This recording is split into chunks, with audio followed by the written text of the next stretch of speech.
Hola, buen día. Mi nombre es Brenda Mesa. El día de hoy estoy haciendo mi reporte de lectura número 1 de la lectura Discapacidad, Contexto, Concepto y Modelos. Voy a hacer, o más bien voy a platicar un poquito de las ideas que me parecieron más relevantes o que me gustaría comentar y pues voy a hacer uso de una presentación que antes de avanzar me gustaría aclarar el motivo del diseño de esta presentación que utilicé. Yo sé que a lo mejor puede parecer informal o es muy diferente, pero la verdad va un poquito con lo que yo quería proyectar, que al final de cuentas es que todos somos diferentes, pero al final del día somos seres humanos que sentimos, que amamos, que tenemos pasiones, que tenemos diferentes habilidades.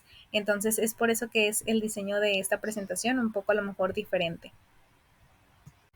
Bueno, para empezar, puse aquí una pregunta que sería: ¿la discapacidad es una situación heterogénea? Este es un concepto que marcaba la lectura.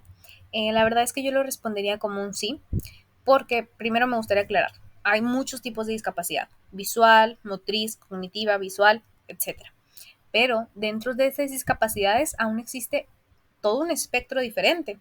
Yo trabajé en un centro psicopedagógico donde daba clases y terapia a niños con autismo. Cuando yo entré, yo pensé que solamente existía el autismo. No tenía conocimiento de absolutamente nada, solamente sabía que era autismo y hasta ahí. Pero cuando ya empecé a trabajar, me di cuenta que hay grados, hay niveles, que obviamente con terapia esto puede ir el grado, si a lo mejor el niño tenía grado 3 de autismo, con terapia puede llegar al 2, al 1 y se va trabajando, pero sí manejaría como que dentro de la discapacidad existe una heterogeneidad.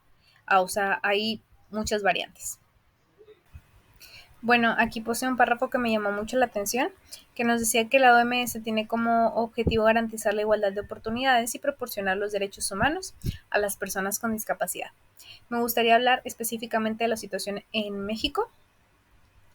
La educación es un derecho, todos debemos de tener igualdad de oportunidades, evidentemente, y sin embargo creo que aquí en México la situación es triste y decepcionante desde mi punto de vista.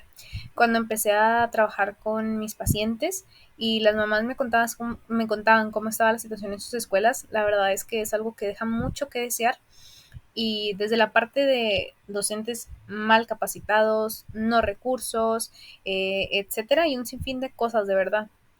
La insensibilización por parte de la comunidad educativa de verdad está a nivel de no creerse. Entonces yo creo que aquí faltaría mucho por parte del gobierno y que de verdad se involucren en las escuelas por darle prioridad a las personas con discapacidad, para que ahora sí se pueda cumplir lo que realmente se dice, porque es muy fácil decir que todos queremos darle igualdad de oportunidades y de los derechos humanos a los niños, pero realmente se están haciendo cosas, porque esto, o sea, es algo de años. O sea, conozco mamás que me platican de que sus hijos ahorita están en secundaria y llevan toda su vida siendo excluidos. Entonces, creo que evidentemente hace falta un cambio, pero desde muy, muy arriba, e incluso de nosotros como sociedad aquí en México.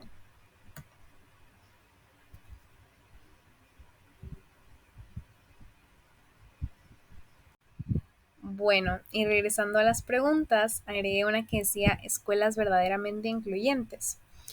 Cuando estaba leyendo la lectura, venía una parte de historia en donde mencionaba que monjes o personas importantes habían creado escuelas especiales para sordomudos, escuelas para ciegos, etcétera.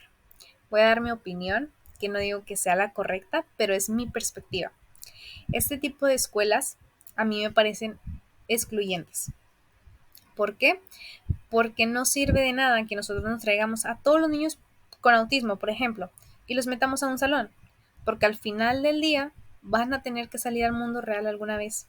Entonces, ¿por qué los vas a traer para acá? O sea, para mí lo ideal sería: capacita al docente que tienes allá afuera, concientiza a tu comunidad, porque pues no los podemos tener obviamente encerrados en una burbuja. Eso para mí es excluyente. Entonces, yo no estoy muy de acuerdo con este tipo de escuelas. Repito, es mi perspectiva y pues es lo que pienso.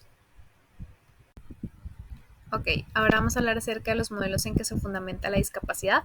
Para mí los dos principales que fundamentan la discapacidad es primero el médico biológico y luego el modelo de discapacidad social. ¿Por qué el médico biológico?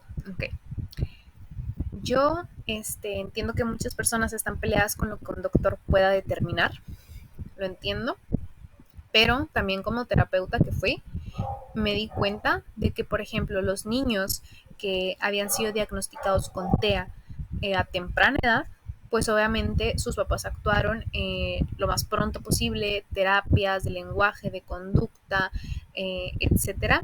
Y la verdad es que el avance con ellos fue muy bueno. También el grado nunca subió, simplemente se mantuvo, les iba muy bien en la escuela, en lo social, etcétera.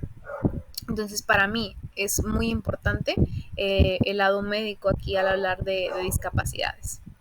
También está el modelo de la discapacidad social y para mí también esto es algo que fundamenta a la hora de hablar de este tema. Esto lo veo ahora en mi trabajo.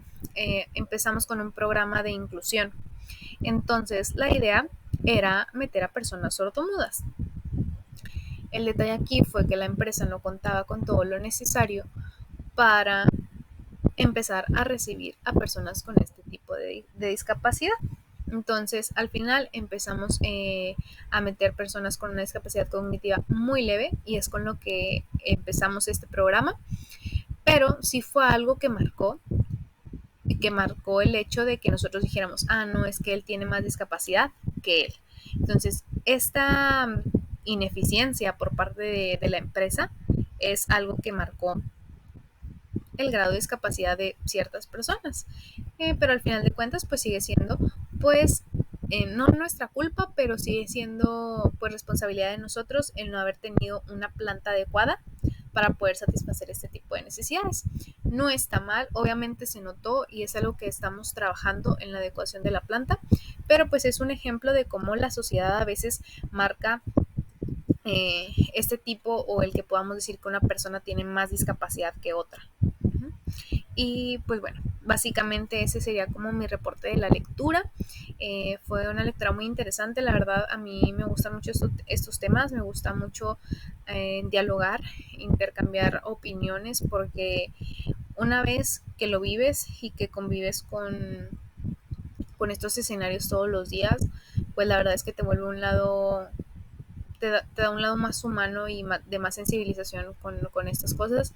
Entonces me pareció muy interesante la lectura y eso sería todo. Muchas gracias.